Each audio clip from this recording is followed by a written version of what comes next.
Halo, assalamualaikum warahmatullahi wabarakatuh. Kembali lagi ke channel YouTube aku Widiasya. Tentu kalian sudah baca deskripsi judul ya. Nah, jadi untuk teman-temanku semuanya yang baru mampir di channel YouTube aku, jangan lupa untuk like, komen, dan subscribe. Oke. Nah, jadi untuk apa kita langsung nunggu lama-lama? Kita langsung aja ke pembahasannya.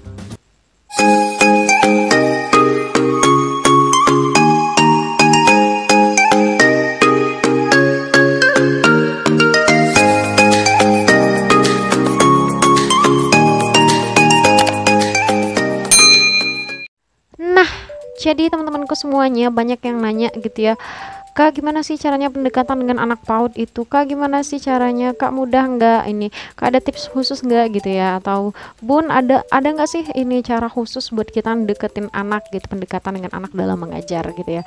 Khususnya untuk anak PAUD gitu ya, susah-susah gampang. Nah, jadi buat kalian penting sekali kalian dengarkan apa yang aku jelaskan kali ini. Tapi ketika kalian mendengarkan poin-poin utama, nanti jangan kalian langsung udah nih selesai nonton videonya, udah selesai.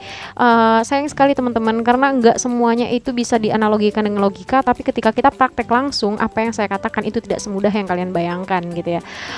Jadi dengarkan baik-baik gitu ya. Saya harap kalian bisa mengambil manfaatnya dan bisa kalian terapkan gitu. Apalagi calon guru ya, guru PAUD gitu. Ini sangat penting sekali untuk kalian dengarkan nanti gitu. Jadi kalian udah ada bekal nih di awal gitu, apa aja yang bakal kalian lakukan gitu ya.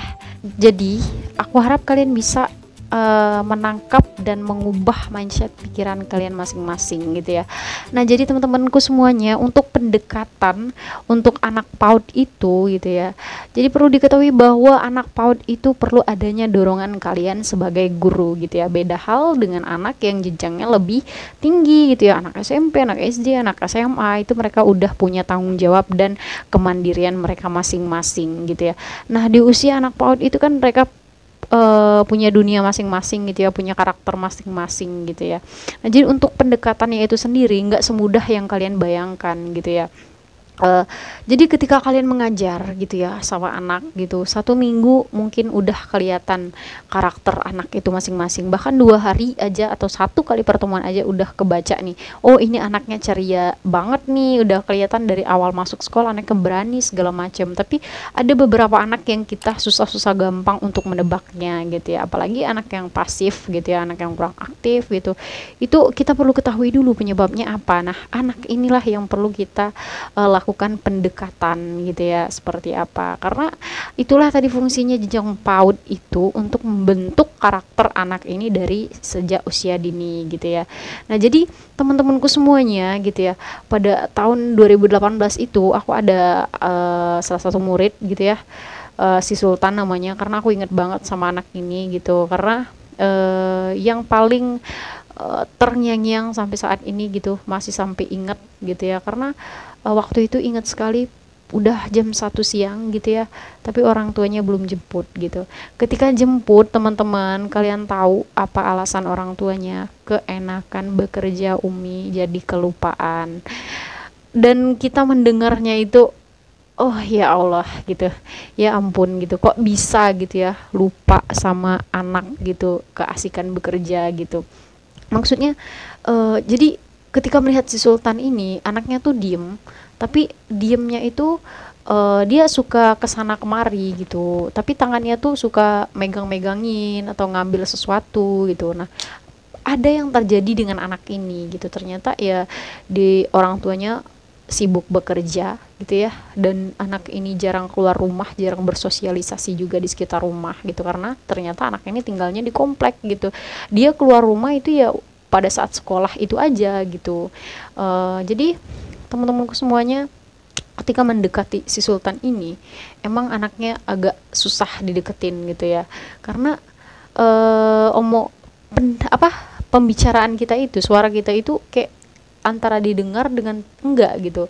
Ketika kita bertanya tapi anak ini enggak merespon kita gitu, matanya itu enggak ke kita gitu. Nah, jadi saya bingung nih ya, kenapa sih anak ini, saya penasaran banget gitu. Jadi di saat itulah saya melakukan hal ini gitu ya. Nah, jadi yang perlu kalian lakukan ketika pendekatan dengan anak PAUD itu sendiri gitu ya.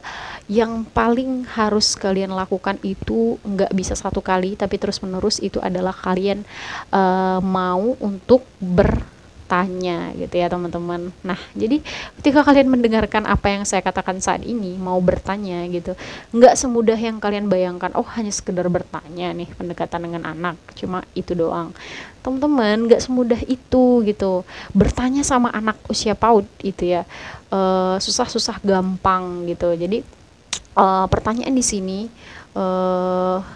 tidak lupa juga dengan pembawaan kalian sebagai guru PAUD itu seperti apa. Harus ceria, kalian harus yakinkan mereka untuk berbicara dengan kalian. Artinya bahasa tubuh, suara, terus mata gitu ya, gaya bahasa itu harus menonjol juga gitu. Nah jadi di sini kalian perlu ketahui, nggak asal tanya aja gitu. Kalau kalian tanya terus muka kalian cemberut, terus suara kalian juga lempeng aja gitu ya, atau bahasa tubuh kalian itu menunjukkan kalian kayak rada-rada iya atau enggak nanyanya gitu ya, kalian sama aja bohong gitu. Nah jadi ketika saya bertanya sama anak ini tadi gitu penuh dengan antusias, si Sultan udah dateng ya, tadi datangnya sama siapa nak, tadi diantar sama siapa? Satu kali nanya dia cuma jawab seperti ini, diantar bunda. Waduh, ini anak, saya pikir ketika kita ditanya tapi matanya itu nggak kontak sama kita, ngerti nggak? Jadi kita tuh kayak dicuekin gitu sama anak gitu kan. Jadi gimana gitu responnya. Nah jadi teman-temanku semuanya, ketika kalian bertanya sama anak gitu, usahakan kalian harus ada kontak mata sama anak kalian gitu ya. Nah bertanyalah ketika kegiatan mereka di rumah, mereka ngapain aja gitu ya, makannya sama apa, makannya sama lauk ayam umi, oh ayam ya, ayamnya digoreng atau diapain nak sama bunda. Nah jadi kalian berusaha membawa suasana mereka itu, pembicaraan itu lebih panjang gitu ya, sedikit tapi mereka akan ingat gitu. Nah jadi ketika kalian terbiasa bertanya, maka perlahan anak juga akan bercerita gitu. Nah jadi dari hal ini juga akan terjalinlah kedekatan atau keterikatan antara kalian guru dan murid. Mereka akan terbiasa membicarakan keseharian mereka. Nah disinilah letaknya kalian, ketika kalian mau bertanya, kemudian kalian mau mendengarkan dan kalian mau menjawab ataupun pertanyaan mereka ataupun memberikan tanggapan dari cerita mereka. Nah disinilah kalian ambil statement teman-teman, disinilah kalian ambil kesempatan untuk membentuk karakter anak itu sendiri gitu. Kalian sisipkan beberapa pesan-pesan untuk anak gitu ya. Oh si adek, si Sultan makannya banyak ya, tadi makannya sama apa nak, sama ayam. Oh nanti kalau makan kalau udah kenyang berhenti ya nak ya, jangan sampai kenyang nanti makanannya keluar lagi gitu ya. Jadi kalau sambil makan juga nggak boleh sambil lari-lari ya sama bunda ya, sambil duduk ya. Nah kan gini, dikit-dikit tapi kalian memberikan stimulus dengan anak gitu ya, nggak langsung tapi mereka merasa diperhatikannya itu lebih gitu ya.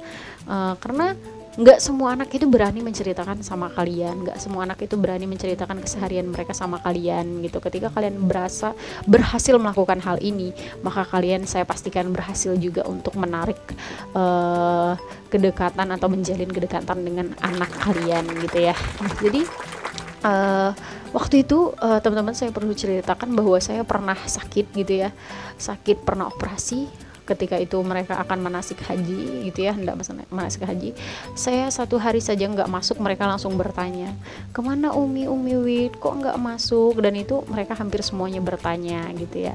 Ketika mendengar penjelasan guru dari rekan guru yang lainnya, Umi Wid sakit, oh jadi sakit apa gitu, respon mereka itu menunjukkan bahwa mereka sedih gitu, kemana Uminya gitu, kenapa bisa sakit gitu ya. Nah jadi ketika anak berhasil menunjukkan perasaan yang seperti ini, maka kalian berhasil menarik perhatian ataupun menjalin keterikatan dengan anak gitu ya. Nah jadi lakukanlah yang saya katakan tadi, mau bertanya itu nggak hanya sekali gitu ya.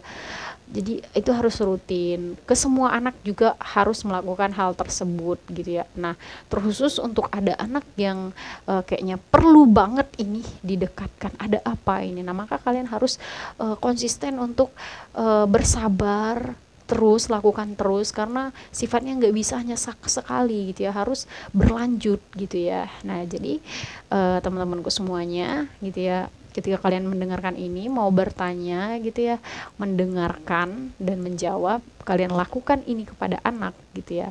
Mudah-mudahan kalian akan seterusnya kalian akan terbiasa untuk menjalin pendekatan dengan anak itu secara penuh gitu ya, nggak angin-anginan gitu, ngerti nggak? Karena nggak semua guru mampu melakukan hal ini gitu ya, karena nggak semua guru juga bisa konsisten terhadap apa yang dia lakukan terhadap anak gitu ya. Jadi ketika kalian memutuskan untuk menjadi guru, lakukanlah itu dengan sepenuh hati dan sebaik mungkin selagi kalian mampu dan kalian bisa gitu ya. Nggak merugikan kok mau bertanya banyak tentang anak, mau bertanya banyak kepada anak gitu ya, mau mendengarkan anak gitu ya, mau menjawab pertanyaan anak, itu nggak rugi sama sekali gitu ya. Jadi berikanlah kesempatan mereka untuk lebih banyak pada kalian gitu ya. Jadi teman-temanku semuanya, sekian dulu di video kali ini. Lebih dan kurang saya mohon maaf. Semoga kalian bisa memahami dan mengerti. Semoga bisa mengubah pikiran kalian juga gitu ya. Semoga kalian tetap semangat, dan saya akhiri. Assalamualaikum warahmatullahi wabarakatuh. Jangan lupa untuk subscribe teman-teman.